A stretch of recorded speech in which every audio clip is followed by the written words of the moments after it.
Boa noite a todos. É com muita alegria que estamos hoje reunidos em torno de mais uma lição de Emmanuel do livro Fonte Viva, a lição número 60, intitulada Esmola, psicografada por Chico Xavier. Nessa lição, Emmanuel nos fala do que a caridade, o que importa na caridade é que nós possamos dar de nós mesmos, de nossos próprios recursos internos, que são os recursos emocionais, os recursos que nós desenvolvemos ao longo das nossas encarnações.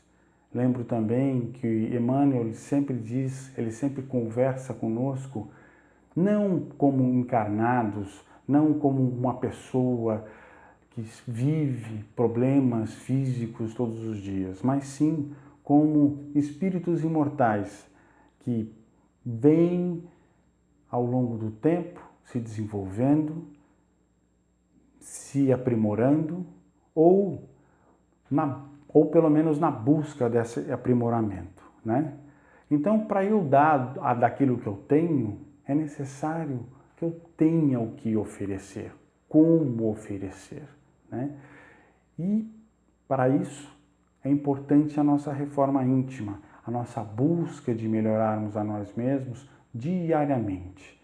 A oportunidade da caridade, ela é o único caminho, Como diz no livro O Evangelho segundo o Espiritismo, de Allan Kardec, que a caridade é o único caminho da salvação.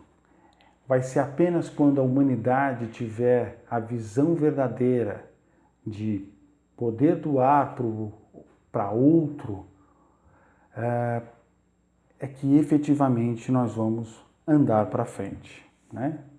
Então, nesse sentido, sabendo que somos espíritos em evolução, temos muitas quedas, muitos altos e baixos, E é importante que nós nos ajudemos, nos auto-perdoemos, Porque o perdão é um favor divino, tanto para nós quanto para o nosso ofensor, ou o contrário, quando nós somos ofensores, Porque muitas vezes nós pensamos no perdão só da perspectiva do eu fui ofendido, mas muitas vezes nós somos os ofensores. Então, o auto-perdão também é uma ferramenta para que nós nos melhoremos e nós verificamos, olhando para trás, o que não foi bom, para olhar para frente o que está acontecendo e ter o momento presente como um presente de Deus, uma oportunidade de crescimento. Toda oportunidade é o que nós visamos. Então, a ideia desse bate-papo hoje é justamente passar para todos uma ideia um pouco geral da caridade. Allan Kardec, o codificador da doutrina espírita, ele, no Livro dos Espíritos, no capítulo 11, ele passa a indagar o Espírito Verdade sobre lei de justiça, amor e caridade. Ele não fala tão somente da lei da justiça, ou da lei da caridade, ou tão somente da lei do amor. Não, ele fala da lei da justiça, amor e caridade. Isso porque a lei de justiça, amor e caridade é uma lei única, Isso porque se houver justiça sem amor, não há caridade. Se houver amor sem justiça, não há caridade. E por fim, se houver caridade sem justiça, não há amor. Assim, esses três conceitos estão intimamente ligados, Então, todos nesse sentido, vamos fazer um breve passeio, rapidinho, sobre justiça, amor e caridade. Então, a gente começa pelo amor. Estamos todos mergulhados no fluido cósmico, que é o amor, no fluido universal, que é o amor de Deus por todas as criaturas. É aquele amor infinito, aquele amor que a gente ainda não tem a capacidade de entendimento. Se nós tivéssemos a capacidade de amar a nossa família toda, as pessoas que moram no nosso prédio, as pessoas que moram na nossa rua, no nosso bairro, na nossa cidade, no nosso país, no nosso hemisfério, puxa vida, como seríamos enormes, maiores do ponto de vista espiritual. Muito bem. Para ilustrar um pouquinho, eu peço licença para vocês, tem no livro Pensamento e Vida, do Chico Xavier, pelo Espírito de Emmanuel, no capítulo 30 ele fala, Emmanuel nos esclarece, o amor puro é o reflexo do Criador em todas as criaturas, brilha em tudo e em tudo palpita na mesma vibração de sabedoria e beleza. E mais adiante no texto, descendo a esfera dos homens por amor, humilhando-se por amor, ajudando e sofrendo por amor, passa no mundo e, de sentimento erguido ao Pai excelso, refletindo-lhe a vontade sábia e misericordiosa, e para a vida e o pensamento de todos nós lhe retratem as pegadas de luz, legou-nos, em nome de Deus, a sua fórmula inesquecível. Amai-vos uns aos outros como eu vos amei. Cumprir o segundo mandamento divino, portanto, é muito difícil amar o teu próximo como a ti mesmo, né? Para a gente conseguir chegar neste ponto, o que nós precisamos fazer? Nós precisamos passar de uma maneira muito profunda numa reflexão. Primeiro, reconhecer que além de você existe o outro. Então a gente tem que sair do nosso egoísmo e orgulho e falar, puxa vida, existe o outro, né? E quem é o outro? O outro é todo aquele que nos circunda, é todo mundo que está ao nosso redor. Segundo lugar, você precisa amar a si mesmo. Você precisa ter esse auto-amor. Você tem que ter esse auto-perdão que nós já falamos há algum tempo atrás. E neste sentido, a gente tem que saber perdoar o outro e perdoar a nós mesmos. Como é que eu vou dar aquilo que eu não possuo? Se eu preciso amar o outro, eu preciso ter amor por mim mesmo. E em terceiro lugar, eu preciso realmente aprender a amar o outro, né? E aprender a amar o outro, em primeiro lugar, é aprender a respeitá-lo, né? Lembrando da lei divina que é do livre-arbítrio, né? Se o Pai da vida, Deus, olha através dos nossos olhos, sente através dos nossos corações, e Ele mesmo permite que nós façamos as nossas escolhas, quem somos nós para criticarmos, para julgarmos o outro sobre as escolhas que ele fez? Se o outro fez a outra escolha, é o que ele podia fazer naquele momento.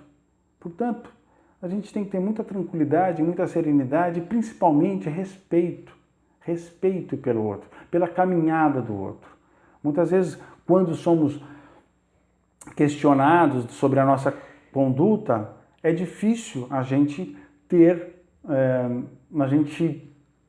enfim, é difícil, né? Toda vez que recebemos críticas, né? E não somente críticas, né? Como sentenças, né? Definitivas, né? Que as pessoas nos julgam, né?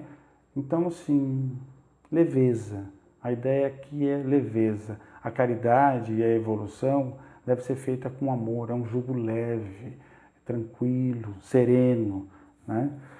E muito bem, então, a partir então dessa questão, a gente lembra da questão de perdoar as nossas dívidas, assim como perdoamos aos nossos devedores. Então, para que a gente resolva as nossas situações com todos, assim nós conseguimos, de fato, estabelecer relações mais saudáveis, né? E com o perdão a gente vai para a justiça, né? Que ela é dividida em duas, justiça humana e a justiça divina.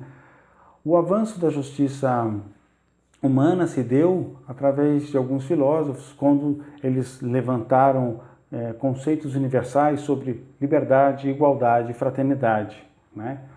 O filósofo alemão Immanuel Kant, ele postula uma questão interessante, importante, né? Toda vez que você tiver dúvida se seu comportamento é bom ou ruim, você deve se perguntar, e se todas as pessoas do mundo estivessem fazendo o que eu estou fazendo agora, isso seria bom ou ruim?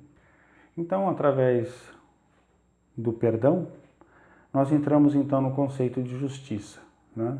O conceito de justiça, ele é dividido entre justiça humana e justiça divina. Tivemos o auxílio de alguns filósofos, há alguns séculos atrás, que nos postularam conceitos universais importantes como a liberdade, a igualdade e a fraternidade, né? E o filósofo alemão Immanuel Kant também nos auxilia, né, em momentos difíceis, né, que é toda vez que você tiver uma dúvida de um comportamento, você faz a seguinte pergunta: se todo mundo fizer o que eu estou fazendo, isso vai ser bom ou isso vai ser ruim, né? Como nós todos temos a centelha divina, nós temos um bom senso, sabemos o que é bom ou ruim para nós mesmos e principalmente para os demais. Então, este balizamento, ele realmente nos auxilia e muito, né? A lei divina, por outro lado, ela trabalha de uma outra forma, ela trabalha através do tempo e através das reencarnações, né? Então, no caso de um assassinato, por exemplo, alguém tirou a vida de outra pessoa, né? Então a justiça humana vai lá como forma coercitiva e prende aquela pessoa que ele achou, que ele definiu como culpado, né? Muitas vezes, infelizmente, o culpado ainda eles se enganam, né? Mas enfim, vamos assumir que tenha sido a pessoa que realmente fez foi culpada. Só que a família que ficou sem um ente querido, ela é ressarcida, né? Ou seja, houve o equilíbrio necessário que a justiça se propõe a fazer, né? Bom, então para isso a justiça divina, ela, através das reencarnações, através do tempo, ela tenta solucionar, porque o tempo tudo cura, tudo resolve, e nenhuma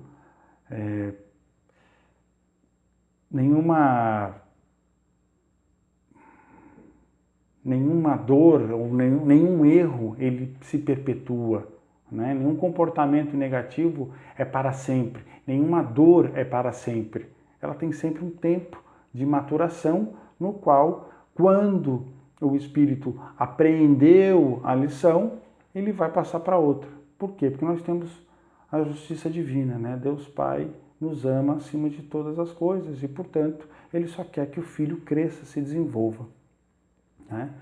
E, através das encarnações, também nós temos o remédio. Então, aquele que assassinou, tirou a vida de outro, numa outra encarnação, dentro de si mesmo, dentro de seu ventre, trará a vida àquele como uma mãe zelosa. E aí se opera, portanto, o equilíbrio da justiça do ponto de vista universal, né? Infelizmente, então, a justiça humana não é capaz de traçar e auxiliar a tudo, resolver a todos os nossos problemas. Aliás, estamos bem distantes disso, né? E, por fim, vamos falar da caridade, que é a fonte de reflexão do dia de hoje, né? Então, justiça, amor e caridade são conceitos que estão juntos, né? E que devem ser refletidos de maneira conjunta. Assim, a caridade, ele é o único caminho do desenvolvimento moral verdadeiro da humanidade, né? Se nós quisermos melhorarmos, nós temos que de fato olharmos para o outro. E nesse sentido, o Emmanuel, no último parágrafo desse capítulo 60, chamado Esmola, ele dá realmente um resumo e que eu peço licença para vocês para ler e passar para vocês, né? Então ele diz assim: o aviso do instrutor divino nas anotações de Lucas significa: dai esmola de vossa vida íntima, ajudai por vós mesmos, espalhai alegria e bom ânimo, oportunidade de crescimento e elevação com os vossos semelhantes. Sede, irmão, dedicados ao próximo, porque em verdade o amor se irradia em bênçãos de felicidade e trabalho, paz e confiança, é sempre a dádiva maior de todas. Né? E a Santa Teresa de Calcutá tem uma frase maravilhosa, que o importante não é o que se dá, mas o amor com que se dá. Assim, a caridade essencial é a caridade de pensarmos e agirmos no bem a partir de nós mesmos. Comecemos agora, a caminhada é longa, mas pode ser muito alegre, muito feliz, muito leve. Que assim seja, graças a Deus, uma ótima semana, uma ótima noite a todos. Muito obrigado.